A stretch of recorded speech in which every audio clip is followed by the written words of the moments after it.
Esse vídeo é uma continuação do vídeo anterior. Caso você esteja entrando aqui pela primeira vez, convido-o a assistir aos vídeos anteriores disponibilizados na playlist. Também peço que se inscreva e ative o sininho para não perder leituras futuras. Obrigado. Capítulo 10. Belo começo para uma vida de ermita. 4 semanas de tortura, bolandas e doença. Ah, estas gélidas nortadas e este clima do norte tão agreste, e estas estradas intransitáveis, e estes médicos de província sempre tão morosos. Oh, sim, e esta ausência da humana fisionomia, e pior ainda, a sentença terrível do Kenneth de que nem pense em sair de casa antes da primavera. Heathcliff acaba de me honrar com a sua visita. Há cerca de uma semana, mandou-me um par de fazões, os últimos da época. Grande velhaco, sabe bem que não está completamente isento nesta minha doença, e era isso mesmo que eu tanto queria dizer-lhe. Mas enfim, como poderia eu maltratar um homem que teve o gesto caridoso de passar 1 hora à minha cabeceira a falar de outras coisas, além de pílulas, tisanas, emplastros e sanguessugas? Foram momentos agradáveis. Estou demasiado fraco para ler, mas apetece-me fazer qualquer coisa de interessante. Por que não chamar Mrs. Dean para me acabar de contar a história? Sou capaz de me lembrar dos pontos principais até o momento onde parou. É isso. Lembro-me de que o herói tinha fugido e ninguém mais soubera nada dele durante 3 anos. E a heroína tinha casado. Vou tocar a campainha. Ela vai gostar de me ver com tanta disposição para conversar. Mrs. Dean entrou. Ainda faltam 20 minutos para o seu remédio, observou ela. Chega de remédios, refilei. O que eu quero é... O senhor doutor disse que é para parar com os pós. Com todo prazer, mas não me interrompa. Sente-se aqui ao meu lado e nem pense em tocar nesse sem fim de frascos e frasquinhos amargos como o fel. Vá lá, tire a agulha e o novelo do bolso, isso mesmo. E agora continue a contar a história de Mr. Heathcliff, do ponto em que a deixou, até os nossos dias. Que fez ele? Foi estudar no continente e voltou transformado em um cavaleiro? Ou arranjou alguma bolsa de estudo? Ou fugiu para a América e alcançou a fama à custa da exploração do país adotivo? Ou fez fortuna mais rápida pelas estradas de Inglaterra? Você sabe, Mr. Lockwood, ele é bem capaz de ter feito um pouco de tudo isso, mas não o posso asseverar. Como já disse, não sei como foi que enriqueceu, nem por que meios conseguiu sair da completa ignorância em que se encontrava. Mas, com sua licença, vou continuar a contar a história à minha moda se achar que isso o distrai e não o aborrece. Então, sente-se melhor esta manhã? Muito melhor. Ora bem. Parti com Miss Catherine para a Granja dos Tordos, e para a grande desilusão minha, ela portou-se infinitamente melhor do que eu poderia supor. Parecia até dedicada demais a Mr. Linton e mostrava-se extremamente afetiva com a irmã dele. Tanto um como o outro não queriam naturalmente que nada lhe faltasse. Pode bem dizer-se que não era o espinheiro que se inclinava para as madricilas, mas as madricilas que enlaçavam o espinheiro. Nada de cedências de parte a parte. Uma mantinha-se inflexível, os outros é que cediam. E quem pode ter mau gênio e mau feitio se não encontra nem oposição, nem indiferença? Reparei que Mr. Heathcliff morria de medo de irritá-la. Tentava disfarçar, mas assim que me ouvia responder-lhe a letra, ouvia algum dos criados mostrar má cara perante suas ordens descabidas, era bem visível a sua preocupação pelo modo carrancudo com que nos olhava, o que nunca acontecia quando o assunto era com ele. Repreendeu-me bastas vezes pela minha insolência, e chegou a dizer-me que uma punhalada não o faria sofrer mais do que ver a esposa desrespeitada. Para não afligir um patrão tão bondoso, aprendi a ser menos melindrosa, e durante 6 meses a pólvora mostrou-se tão inofensiva quanto a areia, pois ninguém chegava a lume para fazê-la explodir. Catherine passou por fases de tristeza e de mutição que o marido respeitava com solidário silêncio, atribuindo-as a uma mudança de caráter devido à grave doença que a havia acometido, pois nunca fora dada a depressões. O retorno da alegria era por ele recebido com igual alegria. Não minto se disser que reinava entre eles uma felicidade genuína e sempre crescente. Mas isso acabou. Dê por onde der, acabamos sempre por ter de pensar em nós mesmos antes de mais nada. Os mansos e os generosos só são mais justos no seu egoísmo do que os prepotentes, e a felicidade deles chega ao fim quando as circunstâncias mostram que o que mais interessa a um não é a principal preocupação do outro. Foi numa tarde calma de setembro, e eu vinha chegando do pomar com um cesto de maçãs que tinha andado a acolher. Começara a escurecer, e a lua espreitava já por cima do muro alto do pátio, aninhando sombras indefinidas nos cantos formados pelas numerosas partes salientes do casarão. Pousei a carga nos degraus à porta da cozinha, para descansar um pouco e aproveitar ao mesmo tempo para respirar um pouco mais aquela aresma macia e perfumada. Estava das costas para a porta e olhos postos na lua, e então ouvi uma voz dizer, atrás de mim: "É tu, Nelly." Era uma voz grave, com sotaque estrangeiro. Havia algo, no entanto, no modo como pronunciara meu nome, que a tornava familiar.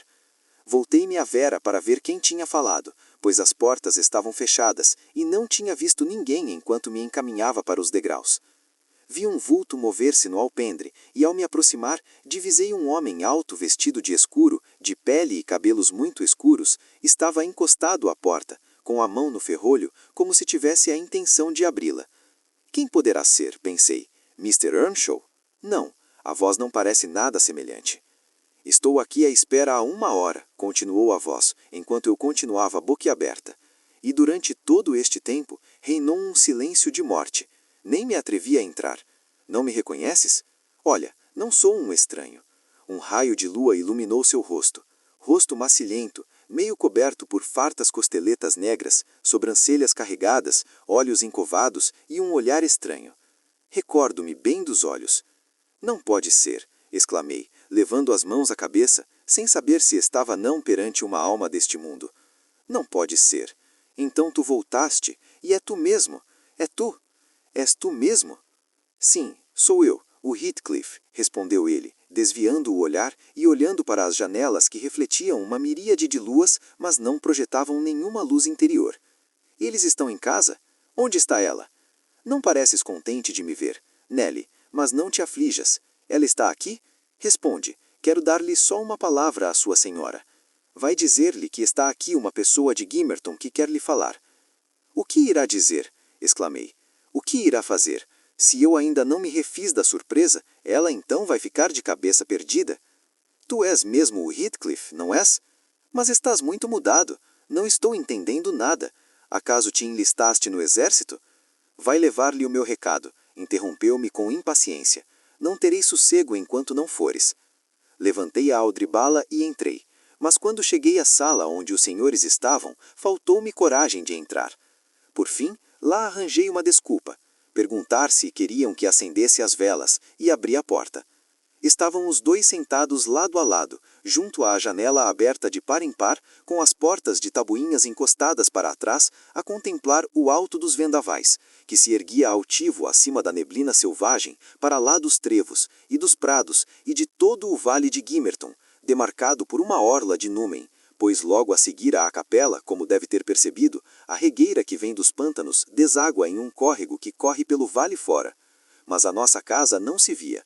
Construída que está sobre a outra vertente, toda a cena, a sala, seus ocupantes, a paisagem, respirava de uma tal tranquilidade que me estava custando cumprir a minha missão. Já me vinha indo embora sem dar o recado, depois de ter perguntado sobre as velas, quando um rebatiço forte me fez retroceder e murmurar. Está ali um sujeito de Gimmerton que lhe quer falar, minha senhora. Que quer ele? Quis saber Mrs. Linton. Não lhe perguntei, respondi. Corre as cortinas, Nelly, ordenou, e traz-nos o chá. Já volto. Mrs. Linton saiu da sala. Mr. Edgar perguntou quem era, sem se mostrar muito interessado. Alguém por quem a senhora não esperava, respondi. O Heathcliff? O senhor não se lembra? O rapaz que vivia em casa de Mr. Earnshaw. O quê? Esse cigano? Esse labrego? Bradou. E por que não disseste a Catherine que era ele? Shh! O senhor não deve chamá-lo esses nomes, disse eu. A senhora ia ficar toda ofendida se o ouvisse. Ficou com o coração destroçado quando ele fugiu. Acho que este regresso a vai encher de júbilo. Mr. Linton dirigiu-se ao outro lado da sala, a uma das janelas que dava para o pátio. Abriu-a e debruçou-se. Deviam estar os dois lá embaixo, pois apressou-se a exclamar. Não fique aí fora, meu amor. Manda entrar essa pessoa, se for nossa conhecida. Daí a pouco, ouvi a porta se abrir e Catherine veio correndo escada acima, ofegante e completamente fora de si. tão excitada que nem parecia estar feliz. Sua cara fazia supor, pelo contrário, alguma terrível calamidade. "Ai, Edgar, Edgar!" exclamou meio sufocada, lançando-lhe os braços ao redor do pescoço. "Edgar, meu querido, o Heathcliff voltou, está aqui!" E apertou ainda mais o pescoço do marido. Tá bem, protestou ele, enfadado. "Mas não é razão para me estrangulares. Nunca o achei assim tão importante. Não precisa fazer tanto espalhafaço. Eu sei que nunca gostaste dele", retrucou ela, reprimindo um pouco a emoção. "Mas agora, se gostas de mim, tens de ser amigo dele." "Posso dizer-lhe que suba? Para aqui?" estranhou o marido. "Para a sala? E para onde havia de estar?" Mr. Linton, incomodado, sugeriu que a cozinha seria o local mais apropriado. Catherine, perante a sobrancelha dele, olhou-o meio zangada, meio trocista. "Não", disse por fim. "Para a cozinha eu não vou. Põe 2 mesas aqui, Ellen, uma para o seu patrão e Miss Isabella, que pertencem à fidalguia, e outra para Heathcliff e para mim, que pertencemos à plebe. Achas bem assim, querido? Ou queres que mande acender uma lareira para ti em outro lado? Se assim for, é só dizeres. Vou lá embaixo buscar o meu convidado. Nem caibo em mim de tanta felicidade." E Dar, porém, impediu-a quando ela já se preparava para correr escada abaixo. "Vai tu dizer-lhe que suba", ordenou, dirigindo-se a mim. "E tu, Catherine, podes te mostrar satisfeita, mas tenta não ser absurda. Não é preciso que toda a gente te veja recebendo um criado que andou fugido como se fosse teu irmão." Desci e fui encontrar Heathcliff esperando no alpendre, com ar de quem naturalmente contava que o mandassem entrar. Seguiu-me sem dizer palavra, e levei-o à presença do senhor e da senhora, cujas faces rubrecidas eram denunciadoras de acesa discussão. Porém, era outro sentimento que rubrecia as faces da senhora quando o amigo surgiu à porta. Correu para ele, pegou nas mãos e levou-o até Mr. Linton. Depois pegou na mão que Linton estendia relutante e apertou seus dedos entre os do visitante. Agora que a luz da fogueira e dos candelabros lhe batiam em cheio, eu estava boquiaberta com a transformação de Heathcliff. Tinha se tornado um homem alto, atlético, bem constituído, ao lado do qual meu patrão parecia um rapazinho magriço. Seu porte aprumado era indício de ter servido no exército. Sua expressão era muito mais madura e decidida do que a de Mr. Linton, adivinhava-se inteligência, sem qualquer sinais da degradação de outros tempos. No entanto, o sobrancelho carregado retinha ainda uma certa ferocidade semi-aplacada, e os olhos negros chispavam com um fogo reprimido, e a postura era de grande dignidade, sem quaisquer indícios de rudeza, se bem que demasiado austera para se tornar cativante. Meu patrão estava tanto ou mais espantado do que eu. Teve 1 minuto de manifesta hesitação, sem saber como se haveria com o labrego, como ele tinha chamado. Heathcliff retirou a mão esguia de entre as dele e fitou-o com frieza até que ele se resolvesse a falar. "Tenha a bondade de sentar-se", disse, por fim. Mrs. Linton, em nome dos velhos tempos, pediu-me que o recebesse cordialmente, e eu, naturalmente, fico sempre muito feliz quando alguma coisa lhe dá prazer. "E eu também", replicou Heathcliff, "especialmente se for eu o responsável. Ficarei 1 ou 2 horas com muito prazer." Sentou-se frente a Catherine, que não tirava os olhos dele, como se temesse que ele evaporasse mal ela desviasse o olhar. Ele, por seu turno, poucas vezes levantava os olhos. "Está ali um sujeito de Gimmerton que lhe quer falar, minha senhora." "Que quer ele?" quis saber Mrs. Linton. "Não lhe perguntei", respondi. "Corre as cortinas, Nelly", ordenou, "e traz-nos o chá. Já volto." Mrs. Linton saiu da sala. Mr. Edgar perguntou quem era, sem se mostrar muito interessado. "Alguém por quem a senhora não esperava", respondi. "O Heathcliff? O senhor não se lembra? O rapaz que vivia em casa de Mr. Earnshaw." "O quê? Esse cigano? Esse labrego?" bradou. "E por que não disseste a Catherine que era ele?" "Shh! O senhor não deve chamá-lo esses nomes", disse eu.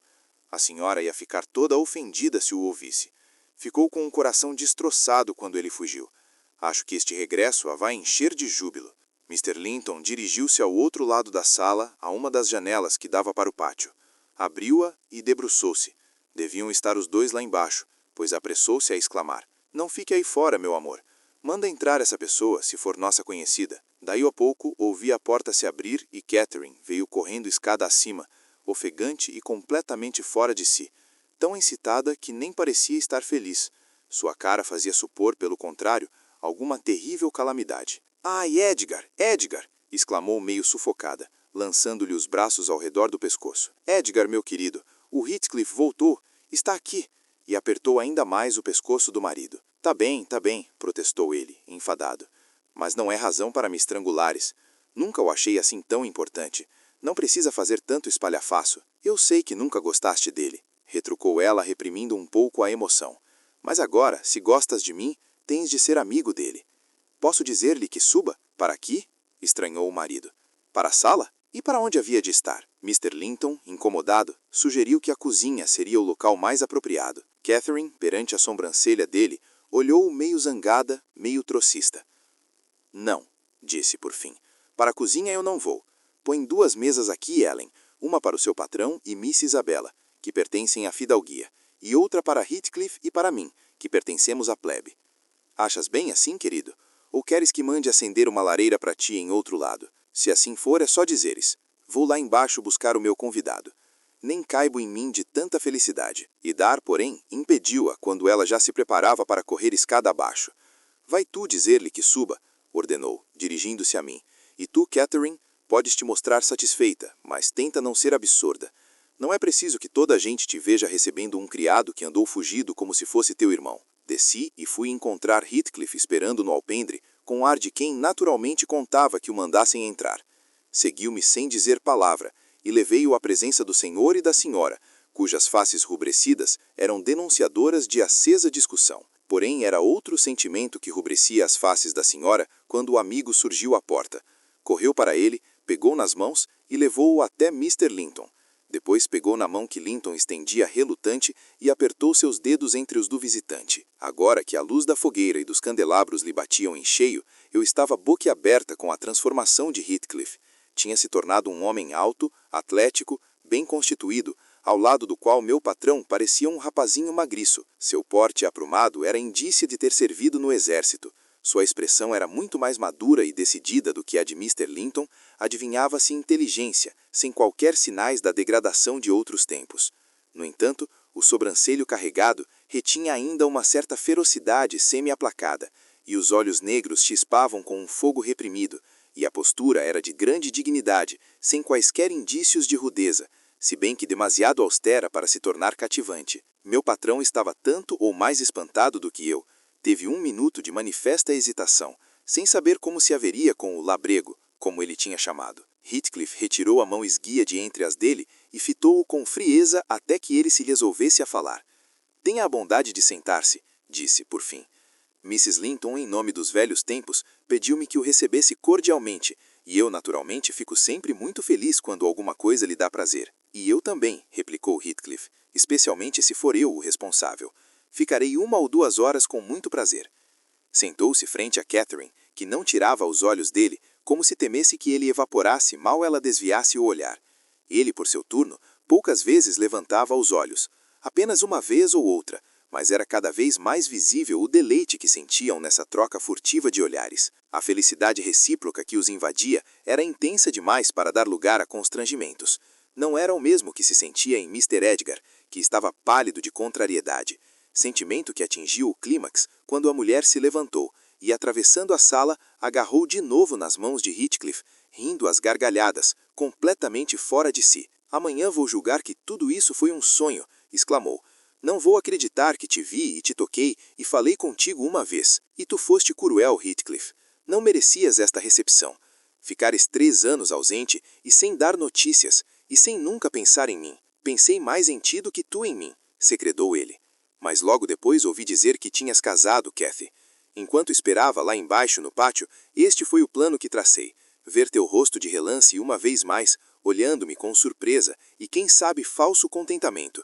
Depois, ajustar contas com Hindley e, finalmente, antecipar-me ao julgamento e executar eu mesmo a minha própria sentença de morte. Mas tua recepção tirou essas ideias da minha cabeça. Livra-te de não me pôres má cara da próxima vez. Não, desta vez não vais me mandar embora de novo. Tu teve mesmo pena da outra vez, não é? Sabe, eu tive minhas razões. Passei por muitas provações desde que ouvi tua voz a última vez, e tens de me perdoar, pois lutei sempre pensando em ti. Catherine, a menos que queiras tomar o chá frio, peço-te o favor de vires para a mesa, interveio Linton, esforçando-se por manter o seu tom habitual e a delicadeza possível. Catherine tomou seu lugar junto ao bule, e Miss Isabella acorreu à sala ao chamado da campainha. Quanto a mim, retirei-me depois de lhes ter chegado as cadeiras para a frente. A refeição não durou nem 10 minutos, e Catherine nem chegou a servir-se, incapaz de comer ou beber fosse o que fosse. Edgar entornou o chá no pires e só bebeu 1 ou 2 goles. Naquela tarde, a visita de Heathcliff não se prolongou por mais de 1 hora. Perguntei-lhe à saída se ia para Gimmerton. Não, vou para o Alto dos Vendavais, respondeu. Mr. Earnshaw convidou-me esta manhã quando o fui visitar. Mr. Earnshaw convidara-o? Ele fora visitá-lo? Pensei muito nestas frases depois de ele se ir embora. Ter-se-ia tornado num hipócrita e voltado agora para a aldeia com alguma patifária em mente? Dava que pensar. Tive um pressentimento. Dizia-me o coração que era melhor ele ter ficado por onde andava. À meio da noite fui despertada do primeiro sono por Mrs. Linton, que viera sorrateiramente até o meu quarto e, sentando-se na cama, me puxou os cabelos para me acordar. Não consigo dormir, Ellen, disse a laia de desculpa. Quero que alguém vivo me faça companhia nestas horas infelizes. O Edgar está amuado por eu estar feliz com uma coisa que não lhe interessa. Não abre a boca a não ser para me dizer coisas mesquinhas e idiotas. Diz que sou cruel e egoísta por querer conversar quando está indisposto e cheio de sono. Arranja sempre maneira de ficar indisposto à mínima contrariedade. Teci alguns louvores a Heathcliff e o Edgar, ao ouvir-me, desatou a chorar, fosse da enxaqueca ou da inveja. Então levantei-me e vim-me embora. E para que foi a senhora elogiar o Heathcliff ao seu marido? Observei. Quando eram pequenos não podiam um com o outro, e aposto que Heathcliff detestaria também ouvi-la elogiar Mr. Edgar. A natureza humana é assim. Não fale mais dele ao seu marido, a menos que queira entrar em guerra aberta com ele. Mas não acha que é sinal de fraqueza? Prosseguiu. Eu cá não sou invejosa. Nunca me incomodou o brilho do cabelo loiro da Isabela, nem a brancura de sua pele, nem a sua elegância, nem a predileção que toda a família tem por ela. Até tu, Nelly, quando nos vês discutindo, corre logo em defesa da Isabela. E eu cedo, como uma mãe babada, começo a chamá-la de minha querida e a afagá-la até que passa a birra. O irmão gosta que nos demos bem, e isso me agrada. São os dois muito parecidos, uns meninos mimados que acham que o mundo gira à volta deles. Apesar de lhes fazer as vontades, acho que um castigo bem aplicado só lhes faria bem. Está enganada, Mrs. Linton, corrigia. É eles que lhe fazem as vontades. Havia de ser o bom e o bonito se não lhe as fizessem.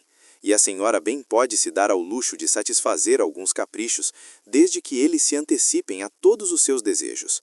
Mas olhe que pode acabar por tropeçar num obstáculo intransitável para ambas as partes, e nesta altura, aqueles a quem chama fracos são bem capazes de se mostrarem tão obstinados quanto a senhora. E então trava-se uma luta de morte? É isso que queres dizer, Nelly? Retorquiu, dando uma gargalhada. Não, ouve bem o que te digo. Tenho tanta confiança no amor do Linton que estou convencida de que se o matasse, ele não ia retalhar. Aconselhei-a a estimá-lo ainda mais por ele amar tanto. E estimo, mas não precisa se pôr a chorar por uma ninharia. É infantilidade. Em vez de se debulhar em lágrimas por eu ter dito que Heathcliff era agora digno de respeito de qualquer pessoa e seria uma honra para o fidalgo mais importante da região ser seu amigo, deveria ter sido ele a dizê-lo, e ter até a amabilidade de se mostrar satisfeito, considerando que Heathcliff se portou de forma irrepreensível, acho eu, apesar das razões que deve ter contra Edgar. Que pensa da ida de Heathcliff para o Alto dos Vendavais? Inquiri. Aparentemente está muito mudado, um bom cristão, de mão amiga estendida a todos os seus inimigos. Ele explicou tudo, disse Catherine. Também fiquei intrigada como tu. Disse que foi lá para me pedir notícias minhas, pois pensava que ainda lá morava, e Joseph chamou Hindley, que veio lá fora e começou a perguntar o que tinha feito e como tinha conseguido levar a vida, até que acabou por o mandar entrar. Havia outras pessoas lá dentro a jogar as cartas e Heathcliff juntou-se a eles. Meu irmão perdeu algum dinheiro a favor dele e, vendo-o tão abonado, convidou-o a voltar lá naquela noite, convite que ele aceitou. Hindley não é nada cuidadoso a escolher os amigos, e nem se deu ao trabalho de ponderar as razões que poderiam levá-lo a desconfiar de alguém a quem torpemente ofendera. Mas Heathcliff me garantiu que os motivos que o levaram a reatar relações com seu antigo algoz eram o desejo de se instalar perto da Granja dos Tordos e o apego que sente pela casa onde vivemos os dois, e a esperança de que terei, assim, mais oportunidades de visitá-lo do que se ficasse alojado em Gimmerton. Faz a intenção de oferecer bom dinheiro a meu irmão para ficar a morar no alto dos vendavais, e a ganância de Hindley sem dúvida o levará a aceitar. Sempre foi ávido por dinheiro, embora o que apanha com uma mão logo deite fora com a outra. Belo lugar para um jovem se fixar, disse eu. Não receia das consequências, Mrs. Linton? Meu amigo não me preocupa, respondeu de pronto. Seu espírito forte o manterá longe dos perigos. Hindley é que me preocupa um pouco, mas esse já não consegue descer mais do que está. E quanto à possibilidade de violência física, eu saberei estar de permeio. O que se passou esta noite me reconciliou com Deus e com os homens. Estava revoltada com a divina providência. Sofri muito, muito, Nelly. Se esta criatura com a qual vivo soubesse o quanto, teria vergonha de ensombrar o fim desse sofrimento com sua petulância vã. Foi para o poupar que suportei tudo sozinha. Deixasse eu transparecer a agonia em que tantas vezes me encontrava, ele teria aprendido a ansiar pelo seu alívio, tanto quanto eu. Mas tudo isso já passou, e não guardo ressentimentos. Sinto-me capaz de suportar seja o que for daqui para frente. Se a mais perversa das criaturas me esbofetasse, não só lhe daria a outra face, como lhe pediria perdão por tê-la provocado.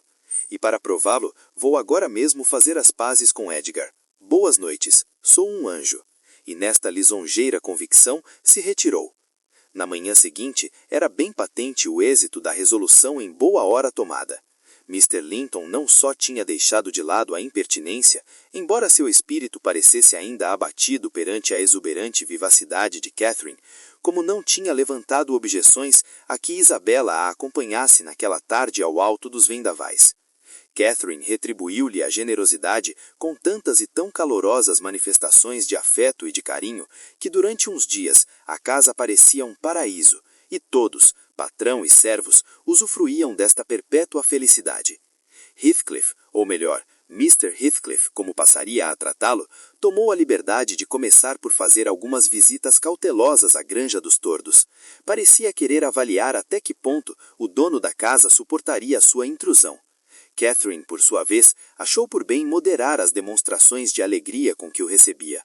Assim, a pouco, ele foi conquistando o direito de ter sua visita esperada com naturalidade. Conservara muito da reserva que o caracterizava na adolescência e que tão útil se revelava ao ajudá-lo a reprimir qualquer manifestação mais exuberante de seus sentimentos. A desconfiança de meu mestre conheceu uma acalmia, a ponto de, levado por certos acontecimentos, a tê-la canalizado durante um tempo em outra direção. Esta nova fonte de preocupações surgiu com a inesperada fatalidade de Isabella Linton, ao sentir-se súbita e irresistivelmente atraída pelo visitante que Mr. Edgar tão a contragosto tolerava. Ela era nessa altura uma encantadora jovem de 18 anos, infantil nas atitudes, mas senhora de um espírito e sentimentos igualmente vivos, e de um temperamento vivo até demais quando a irritavam. O irmão, que a amava com grande ternura, ficou apavorado com esta inclinação tão absurda. Além da degradação social proveniente da união com um homem sem nome e da possibilidade de todos os seus bens, por falta de um herdeiro homem, poderem vir parar às mãos de Heathcliff, Edgar era suficientemente inteligente para se aperceber das intenções de Heathcliff, para saber que, apesar de exteriormente tão mudado, a sua mente sempre fora e permaneceria inalterável. E como temia essa mente! Provocava nele sentimentos de revolta, e todo ele se retraía só de pensar em entregar Isabela à guarda de um tal homem. Mais se retrairia ainda se soubesse que a afeição dela nascera sem ser solicitada e não despertava no objeto amado reciprocidade de sentimentos. É que no momento em que descobriu a sua existência, logo atribuiu as culpas à má-fé de Heathcliff. Já todos havíamos reparado há algum tempo que Miss Linton andava a remoer alguma, mostrava-se irritada e enfadada, e passava a vida a implicar com Catherine, com o risco iminente de lhe esgotar a paciência, já de si tão limitada. Começamos por desculpá-la, atribuindo seu comportamento à falta de saúde, pois mirrava e definhava dia a dia. Até que um dia sua impertinência atingiu os limites. Recusou-se a tomar o pequeno almoço, queixando-se de que os criados não faziam nada do que ela mandava. A senhora a tratava como se ela não existisse, e Edgar a ignorava. apontando ainda que tinha apanhado uma constipação por termos deixado as portas abertas e o lume apagado só para a humilharmos, e mais uma centena de outras faltas igualmente frívolas. Foi então que Mrs. Linton, peremptória, insistiu que se metesse na cama e, ralhando-lhe, ameaçou que ia mandar chamar o médico. Mal ouviu o nome do Dr. Kenneth, afirmou sem demora que estava de perfeita saúde e que era apenas a rispidez de Catherine que a punha triste e mal-humorada. "Como podes tu dizer que sou ríspida, minha marota?" exclamou a senhora, perplexa com esta afirmação tão pouco razoável. "Vá, diz lá, quando é que fui ríspida?" "Ontem", soluçou Isabela, "e agora também." "Ontem?" admirou-se a cunhada. "Em que ocasião?" "Durante o nosso passeio pela charneira, mandaste-me ir dar uma volta por onde me apetecer, enquanto tu andaste a passear com Mr. Heathcliff." "E é a isso que chamas ser ríspida?" disse Catherine a rir. "Não fiz isso com a intenção de me ver livre de ti. Tanto me fazia estares ali como não. Apenas achei que a minha conversa com o Heathcliff não tinha nada que pudesse te interessar." "Não foi nada disso", choramingou a jovem. "Mandaste-me embora porque sabia que eu queria ficar." "Ela está boa da cabeça?" exclamou Mrs. Linton, voltando-se para mim. "Vou repetir-te a nossa conversa palavra por palavra, Isabela, e tu me dirás que encanto poderia ter para ti." "Quero lá saber da conversa", replicou Isabela. "O que eu queria era estar com..." "Então?" disse Catherine ao vê-la hesitar. "Com ele, e não vou deixar que me mandes embora outra vez", prosseguiu exaltadíssima. "Parece um cão a comer um osso, Cathy. Só tu é que pode ser amada, mais ninguém." "Mas que grande atrevimento, minha serigaita!" exclamou Mrs. Linton, boquiaberta. "Não quero acreditar num disparate desses. Não é possível que queiras atrair as atenções de Heathcliff, que o possas considerar uma pessoa simpática. Espero ter percebido mal, Isabela." "Não, não percebi mal", asseverou a jovem, toldada pela paixão. "Amo-o mais do que tu amaste o Edgar, e ele poderia vir a me amar se tu o deixasses." "Então não queria estar no teu lugar por um reino", declarou Catherine com grande ênfase, e parecia sincera. "Nelly, ajuda-me a fazê-la ver que isto é uma loucura. Diz a ela que espécie de homem é Heathcliff, um enjeitado, sem educação, sem cultura, uma charneira árida de tojo e pedras. Mais depressa soltaria aquele canário no parque num dia de inverno do que aconselhar-te a entregares o teu coração a Heathcliff. Isso só prova que é o teu deplorável desconhecimento de seu caráter que te meteu esse sonho impossível na cabeça. Sim, não pense que ele oculta rios de benevolência e afeição sob toda aquela dureza exterior. Ele não é um diamante bruto, uma ostra grosseira onde se esconde uma pérola. Ele é um homem terrível, feroz, despiedoso. Nunca lhe digo, deixa este ou aquele inimigo em paz, porque seria mesquinho ou cruel prejudicá-los. O que eu digo é, deixe-os porque eu detestaria vê-los maltratados. E ele, Isabela, seria capaz de esmagá-la como um ovo de pássaro se tornassem um fardo demasiado incômodo. Sei que incapaz de amar uma Linton, embora o ache bem capaz de casar com sua fortuna e sua condição. A avareza está cada vez mais enraizada nele. Pronto, aqui está o seu retrato, e feito por uma amiga dele, tão amiga que se eu visse seriamente interessado em te apanhar, talvez me calasse e te deixasse cair na armadilha. Miss Linton fitava a cunhada transbordando de indignação. "É vergonhoso, vergonhoso!" repetia furiosa.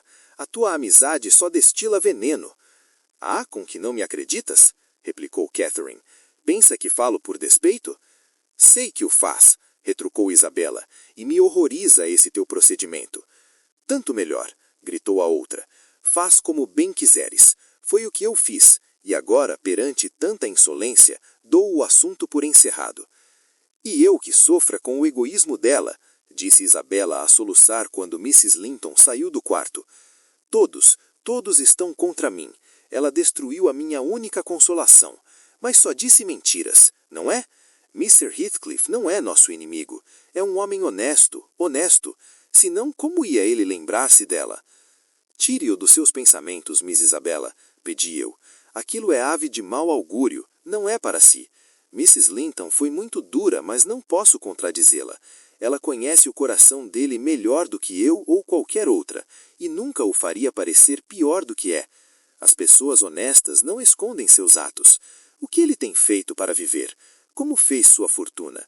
Por que veio morar no alto dos vendavais, na casa de um homem que ele odeia? Ouvi dizer que Mr. Earnshaw está cada vez pior desde que ele chegou.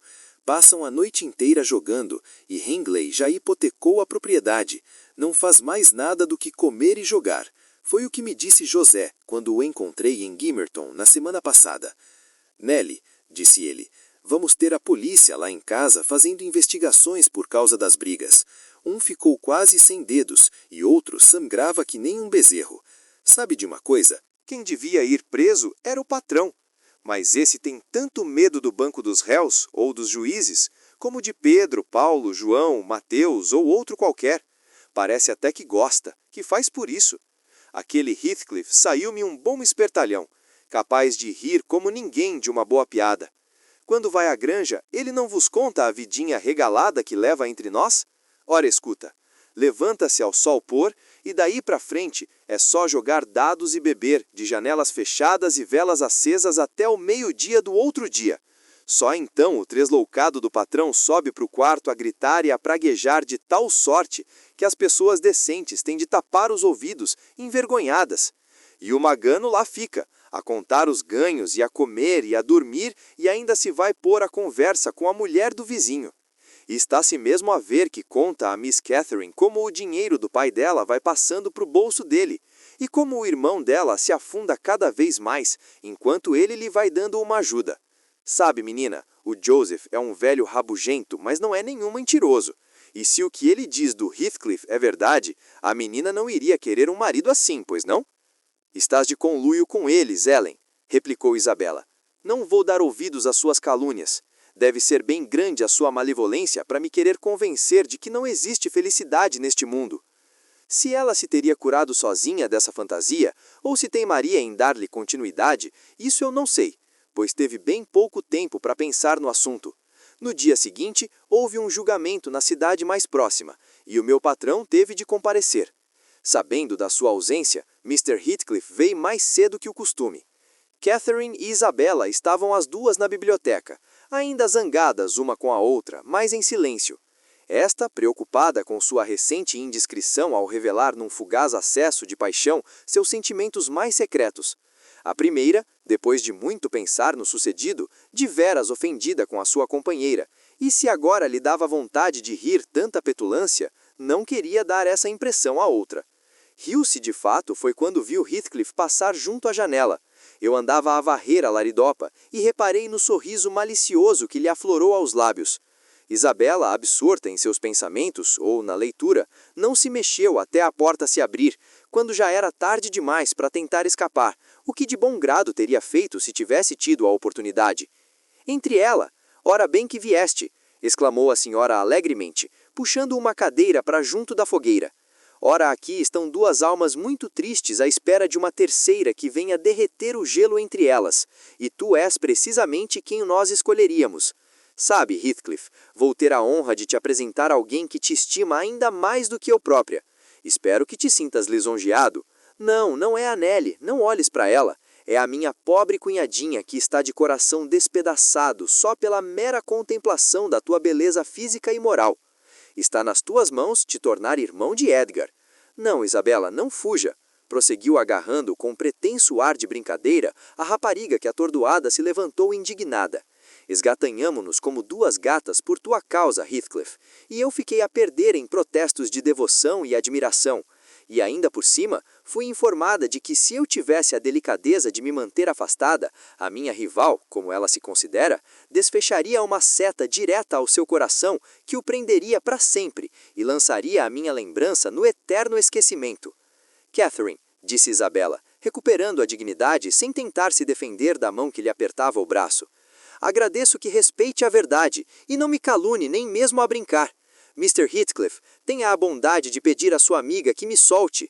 Ela esquece de que o senhor e eu não somos amigos íntimos, e que adverte ela, para mim é indizivelmente penoso.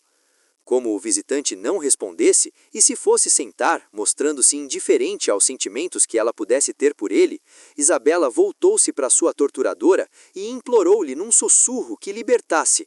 Nem pensar, gritou a senhora Linton. Nunca mais vais dizer que sou como um cão agarrado a um osso. Fica aqui, sim, senhora.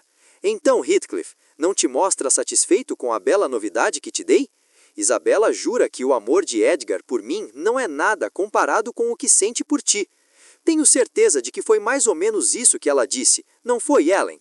E não come nada desde o nosso passeio diante de ontem, de desgosto e raiva por eu tê-la privado da tua companhia por achar que não lhe interessava. Deve estar enganada, disse Heathcliff, rodando a cadeira e colocando-se de frente para elas. Seja como for, neste momento só deseja estar longe de mim. E fitou demoradamente o objeto de sua discursa, como se tratasse de algum bicho estranho e nojento, uma centopeia das Índias, por exemplo, que a curiosidade nos leva a fixar, apesar da aversão que provoca. A pobrezinha não aguentou mais. Suas caras palideceram e rubereceram sucessivamente, e com as pestanas orladas de lágrimas, usou toda a força de seus dedos frágeis para se libertar das garras de Catherine.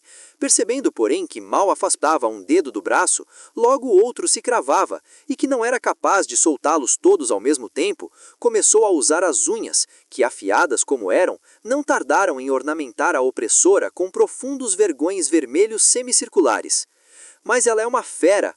Exclamou a senhora Linton, soltando a mão e sacudindo a mão dolorida. Desapareça daqui por amor de Deus, e que não torne a ver essa tua cara de víbora. Que tolice mostrares as tuas garras. Não vês a que conclusão ele vai chegar? Cuidado, Heathcliff. São armas mortais. Cuidado com os seus olhos. Arrancaria-lhes as dos dedos se alguma vez me ameaçasse, foi a resposta bruta dele quando a porta se fechou atrás de Isabela. Mas por que irritaste a criatura desta maneira, Catherine? Não estavas dizendo a verdade, pois não? Claro que estava. Há semanas que anda perdida de amores por ti, e as cenas que ela fez esta manhã, e os impropérios que me disse, tudo porque lhe apresentei claramente os seus defeitos, a fim de moderar tanta adoração. Mas deixemos isso. Só a quis castigá-la por sua petulância. Foi tudo. Quero-lhe bem demais, meu querido Heathcliff, para permitir que lhe deites a mão e a devore completamente. E eu bem de menos para sequer tentar, contrapôs ele, a menos que seja à maneira de vampiros. Havias de ouvir falar de coisas muito estranhas se eu vivesse sozinho com essa deslavada dessa boneca de cera. A menos estranha seria pintar-lhe sobre a pele branca as cores do arco-íris e pôr aqueles olhos azuis todos pretos dia sim, dia não. Parecem-se detestavelmente com os olhos de Edgar. Deliciosamente, quer dizer, observou Catherine. São olhos de Dove. Olhos de anjo. Ela é herdeira do irmão? Perguntou ele após um breve silêncio. Devia me custar a admitir tal coisa, respondeu Catherine. Meia dúzia de sobrinhos hão de dar cabo do título, se Deus quiser. Esqueça esse assunto por enquanto. Estás te mostrando demasiadamente interessado na fortuna do seu vizinho. Lembre-se de que a fortuna desse vizinho é minha. Se fosse minha, também não deixaria de ser, atalhou ele. No entanto, Isabela Linton pode ser tola, mas não é louca. Em resumo, o melhor é esquecermos o assunto, como sugeriste. E foi o que fizeram, pelo menos nas palavras. No tocante a Catherine, provavelmente também no pensamento. Quanto ao outro, estou certa de que pensou nisso muitas vezes ao longo da tarde. Via-o sorrir interiormente, um sorriso que mais se assemelhava a um esgar, e mergulhar em luminosa meditação sempre que Mrs. Linton se ausentasse da sala.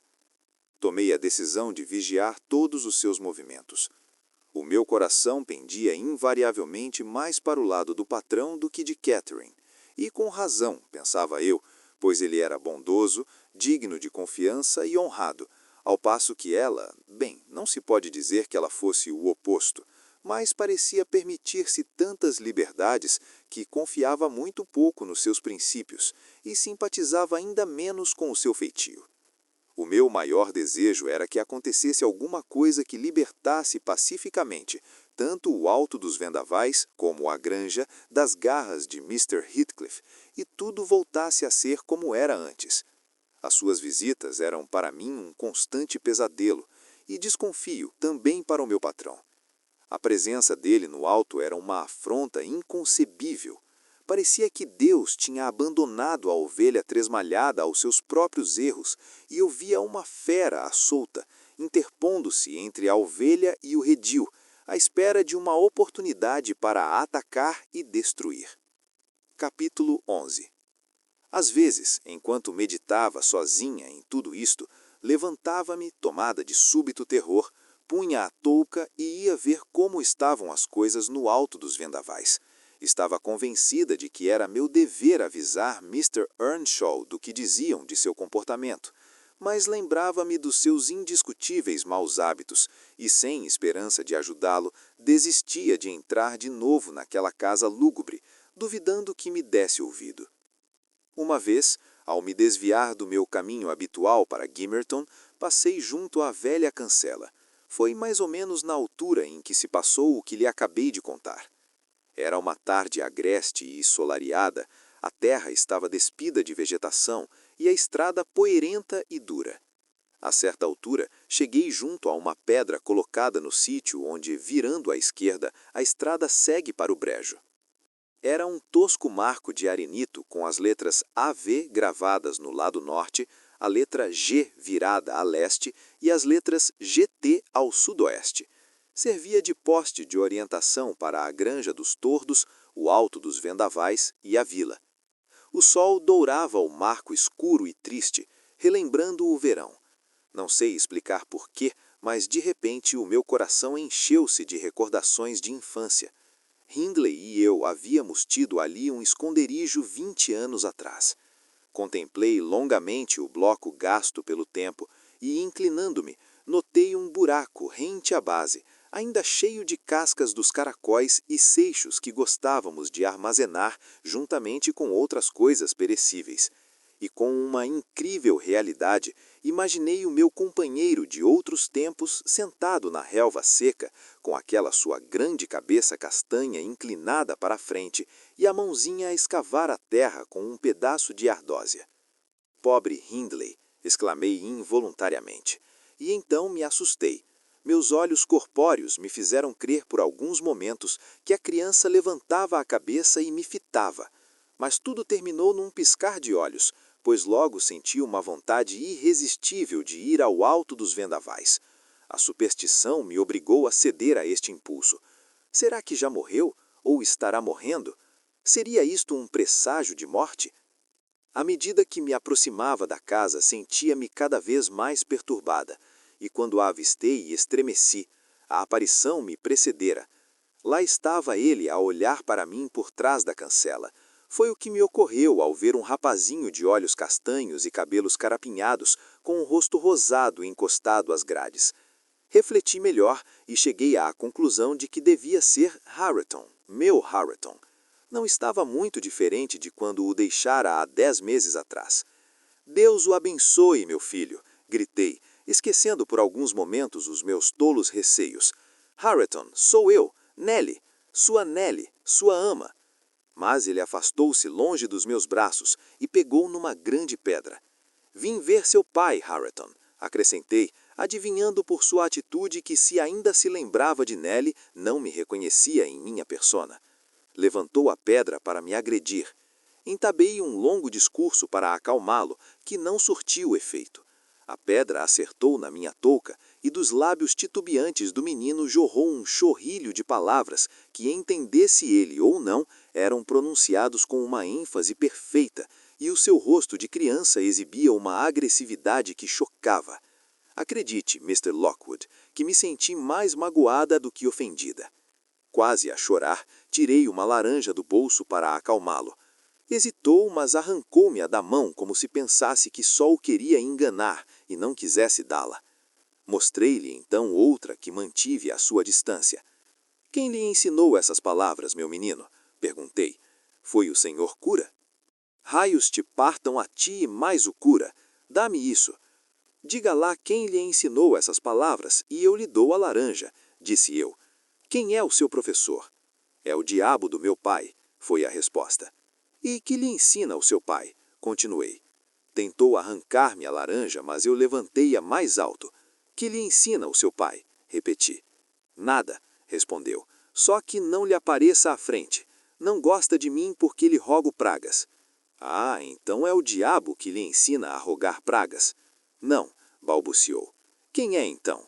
É o Heathcliff. Perguntei-lhe se gostava de Heathcliff. Gosto, replicou. Quando lhe perguntei por que gostava de Heathcliff, respondeu, não sei. Faz a meu pai o que ele me faz a mim. Maldiz o meu pai quando ele me maldiz, e diz que posso fazer o que bem me entende. Então o senhor cura não lhe ensina a ler e escrever? Não. Heathcliff corta-lhe as goelas se se atrever a entrar por esta cancela. Heathcliff jurou. Dei-lhe a laranja e mandei-o avisar ao seu pai que uma garota chamada Nelly o esperava na cancela do jardim para falar com ele. O garoto subiu a rampa e entrou na casa, mas quem apareceu à porta foi Heathcliff em vez de Mr. Hindley. Dei meia volta e corri pela estrada abaixo o mais rápido que pude, sem parar, até chegar ao marco de orientação, como se o diabo viesse ao meu encontro. Este episódio não tem muita relação com o caso de Mrs. Isabel, mas me estimulou a ficar alerta e fazer tudo o que estivesse ao meu alcance para evitar que tal influência se estendesse à granja, ainda que isso pudesse desencadear problemas domésticos, uma vez que ia contra os desejos de Mrs. Linton. Na próxima vez que Heathcliff apareceu, Isabela estava dando de comer aos pombos no pátio. Durante 3 dias não dirigira a palavra à cunhada, mas deixara-se de lamúrias, o que era para nós um alívio. Não era hábito de Heathcliff dispensar atenções desnecessárias a Mrs. Linton. Porém, desta vez, assim que a avistou, sua primeira preocupação foi correr o olhar pela fachada da casa. Eu estava na janela da cozinha, mas me escondi. Então atravessou o pátio, foi ter com ela e disse-lhe alguma coisa que a deixou aparentemente envergonhada e com vontade de se afastar, mas Heathcliff agarrou-lhe o braço, impedindo-a de fazê-lo, e ela desviou o rosto. Aparentemente ele fizera-lhe alguma pergunta a que ela não tinha intenção de responder. Olhou de novo para a casa e, julgando que ninguém o estava vendo, o canalha teve o descaro de a beijar. Judas, traidor, bradei. Com que então também és um hipócrita, um grande fingido? Quem, Nelly? Disse a voz de Catherine por trás das minhas costas. Eu estava tão distraída a vigiar aqueles dois que não dera fé da sua entrada. O seu amiguinho, respondi com veemência. Aquele tratante. Ah, já nos viu. Vem pra cá. Será que vai ter o desplante de arranjar uma desculpa para fazer a corte à menina depois de ter dito que a odiava? Mrs. Linton viu Isabela libertar-se e correr para o jardim. 1 minuto depois, Heathcliff abriu a porta. Não consegui esconder a minha indignação, mas Catherine, angada, pediu silêncio e ameaçou pôr-me fora da cozinha se eu tivesse o atrevimento de meter o bedelho onde não era chamada. Quem te ouvir há de pensar que és a dona da casa, exclamou. Põe-te no teu lugar. E tu, Heathcliff, és capaz de me dizer o que te passou pela cabeça? Já te disse para deixares a Isabela em paz. Espero bem que o faças, a menos que estejas farto de nós e queiras que o Edgar te proíba de pôr os pés nesta casa. Deus o livre de fazer uma coisa dessas, ripostou o vilão, por quem senti ódio naquele momento. Que Deus o conserve assim, dócil e manso. Cada dia que passa tenho mais vontade de mandá-lo desta para melhor. Cala-te, disse Catherine, fechando a porta. Não me afrontes. Por que não fizeste o que te pedi? Por acaso foi ela quem se lançou nos teus braços propositadamente? Que tens tu com isso? Resmungou. Tenho o direito de beijá-la se ela quiser, e tu nada podes fazer. Não sou teu marido e por isso tu não precisas de ter ciúmes. Eu não tenho ciúmes de ti, contrapôs a patroa. Tenho é medo de ti, e não me olhes com esse ar ameaçador. Se gostas assim tanto da Isabela, casa com ela. Mas será que gostas mesmo dela? Diz a verdade, Heathcliff. Ah, não respondes. De certo não gostas. E será que Mr. Linton aprovaria tal casamento? Perguntei. Claro que aprovava, respondeu a senhora com firmeza. E nem precisaria se dar ao trabalho, interveio Heathcliff. A autorização dele não me interessaria para nada. A ti, Catherine, já que estamos falando disso, deixa-me que te diga uma coisa. Fica sabendo que eu sei que me tens feito das boas, ouviste bem? E se te iludes a pensar que não sei, é porque és louca, e se pensas que me consolas com falinhas mansas, é porque és mesmo uma idiota. E se imaginas que vou sofrer sem me vingar, provarei-te o contrário muito em breve. Entretanto, obrigado por me revelar o segredo da sua cunhada. Juro que tirarei dele o máximo proveito. E não te metas nesse assunto. Que nova faceta do teu caráter é esta? Exclamou Mrs. Linton. Com que então tenho-te feito a vida no inferno, e vais te vingar? Posso saber como, meu grande ingrato? Como foi que eu te fiz a vida no inferno? Não é em ti que vou me vingar, retrucou Heathcliff com menos veemência. Não é esse o plano. O tirano maltrata os escravos, e estes não se revoltam contra ele, esmagam os que estão por baixo. Podes torturar-me até a morte se te apetecer, mas permite-me que me divirta um pouco também. E tenta insultar-me o menos possível. Depois de arrasares o meu palácio, não penses que podes construir uma cabana e vangloriar-te da tua generosidade ao me oferecê-la para morar. Se eu pensasse que querias mesmo que desposasse a Isabela, cortava-te já as guelotas. O que te irrita é eu não ter ciúmes, não é? Gritou Catherine. Mas também não voltarei a oferecer-te a Isabela para esposa. É o mesmo que oferecer uma alma perdida a Satanás. Tal como ele, a tua alegria é ver os outros sofrerem. E provas bem o que digo. O Edgar já se recuperou do acesso de fúria que o teu regresso lhe causou, e eu estava a começar de novo a sentir-me segura e tranquila. Mas tu, irritado por nos sabermos em paz, apareceste resolvido a provocar discussões. Pois então discute com o Edgar e engana a sua irmã, se isso te dá prazer. Se achas que é essa a melhor forma de te vingar de mim. O diálogo ficou por ali. Mrs. Linton sentou-se à lareira rubrocida e melancólica. Sua disposição era intratável, não conseguia se dominar. Heathcliff manteve-se de pé, de braços cruzados, entregue aos seus pensamentos diabólicos. Foi assim que os deixei para ir procurar o patrão, que já estranhava a demora de Catherine. Ellen, disse ele quando entrei, viu a senhora? Vi sim, Mr. Linton, respondi. Está na cozinha, está transtornada com o comportamento de Mr. Heathcliff. Na verdade, julgo que é hora de pôr fim a estas visitas. Não é sensato ser benevolente estando as coisas como estão. Relatei então a cena do pátio o melhor que pude, e a discussão que se seguiu. Não me pareceu que isso pudesse vir a prejudicar Mrs. Linton, a menos que ela depois defendesse Heathcliff.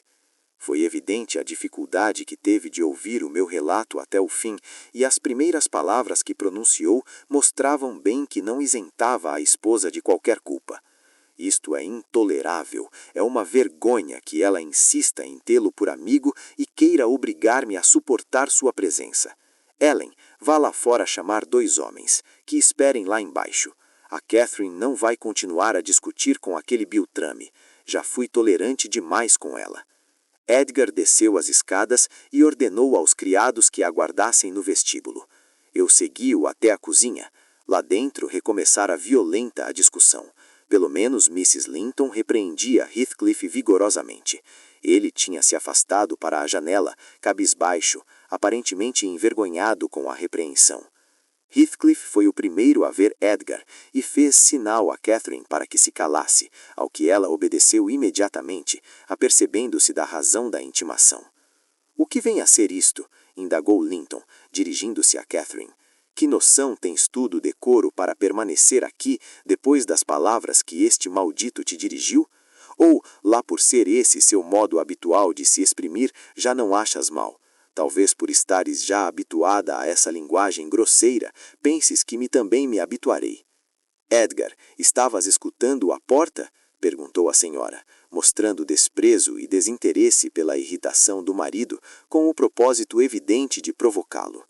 Heathcliff, que entretanto levantou a cabeça enquanto Mr. Linton falava, deu uma gargalhada de escárnio ao ouvir as palavras de Catherine, aparentemente destinada a chamar a atenção de Mr. Linton, no que foi bem sucedido. Mas Edgar não estava disposto a envolver-se com ele em alterações.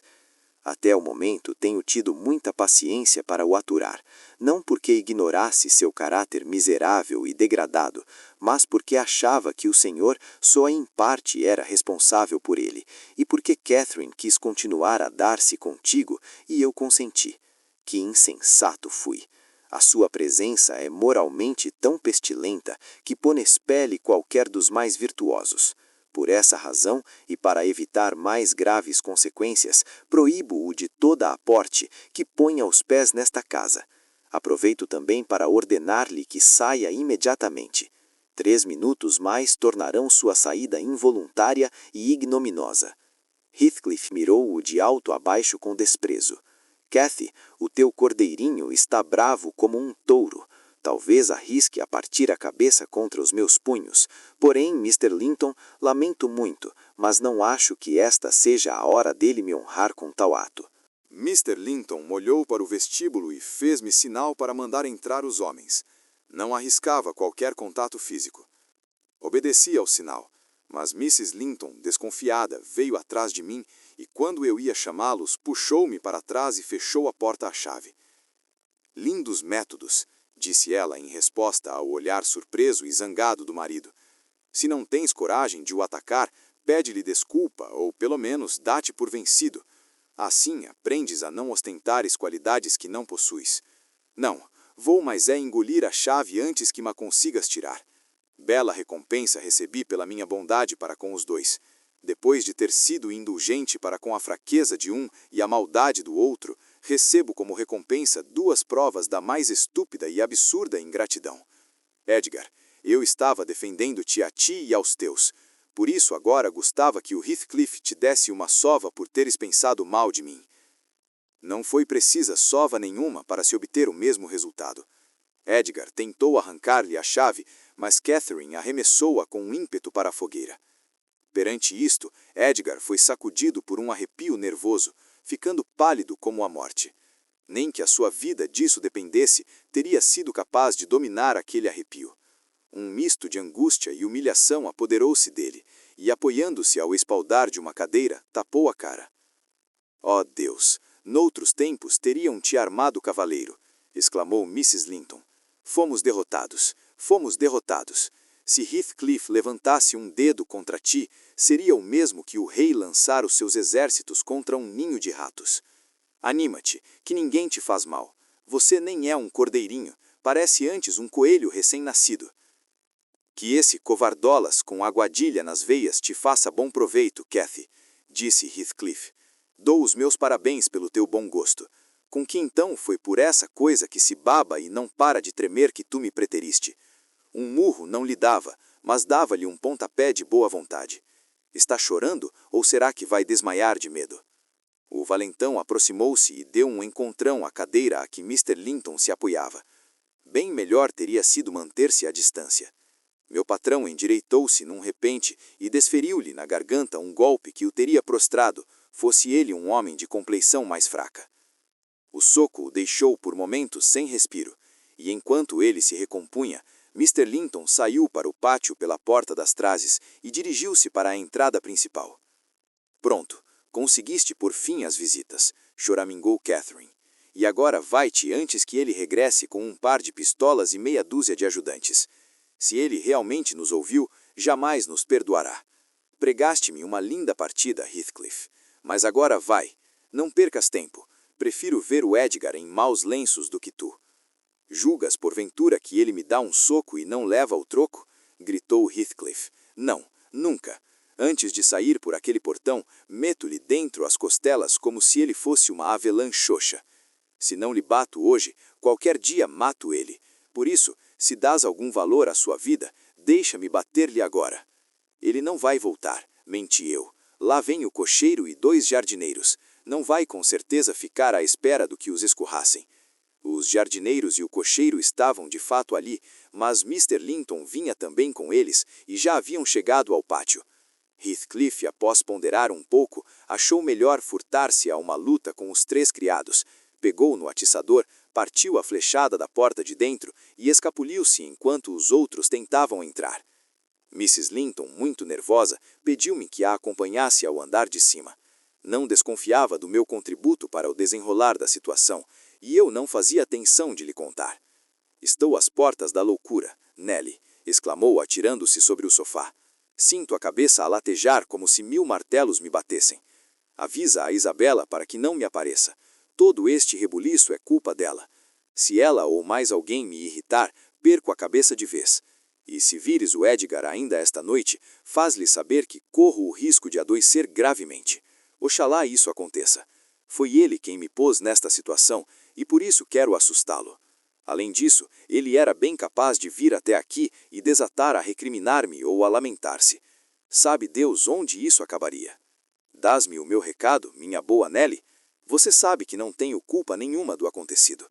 O que o teria levado a escutar a porta?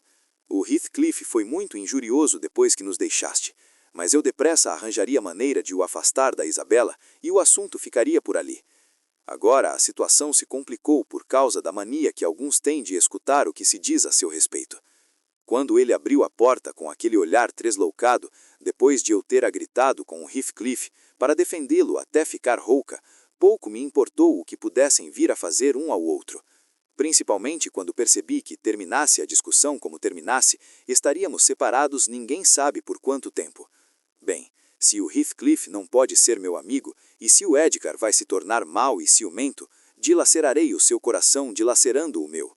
Será a melhor maneira de acabar com tudo, se for levada aos limites. Mas é algo que apenas farei em último recurso. O Edgar não será apanhado de surpresa. Até agora não me tem provocado muito. Tens que mostrar-lhe o perigo de abandonar tal procedimento e lembrar-lhe a minha natureza impetuosa, que, quando espicotada, toca as raias do furor. Sabe, Ellen, gostaria que apagasse do rosto essa apatia e te mostrasses um pouco mais preocupada comigo. O ar impassível com que recebi suas instruções era sem dúvida exasperante, uma vez que haviam sido dadas com toda sinceridade. Pensei, porém, que quem conseguia prever tão bem seus acessos de fúria, conseguiria também, exercitando a vontade, dominá-los. E também não era minha intenção assustar o Edgar, como ela disse, e aumentar suas preocupações apenas para fazer sua vontade. Por isso, não comentei nada com o meu patrão ao cruzar-me com ele quando se dirigia para a sala. No entanto, tomei a liberdade de voltar atrás a fim de saber se recomeçariam a discussão. Foi Edgar quem falou primeiro. Deixa-te ficar onde estás, Catherine, disse sem raiva, mas evidenciando alguma tristeza. Não me demoro. Não vim para discutir, no pouco para fazer as pazes.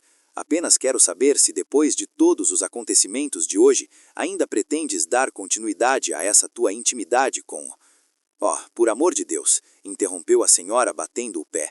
Por amor de Deus, não toquemos mais nesse assunto. O teu sangue não consegue ficar febril, corre-te nas veias água gelada, mas nas minhas está o sangue a ferver, e ver tanta frieza à minha frente me deixa desvairada. Se queres te virar livre de mim, tens que responder à minha pergunta, insistiu Mr. Linton. Vai, responde, e essa tua violência não me assusta.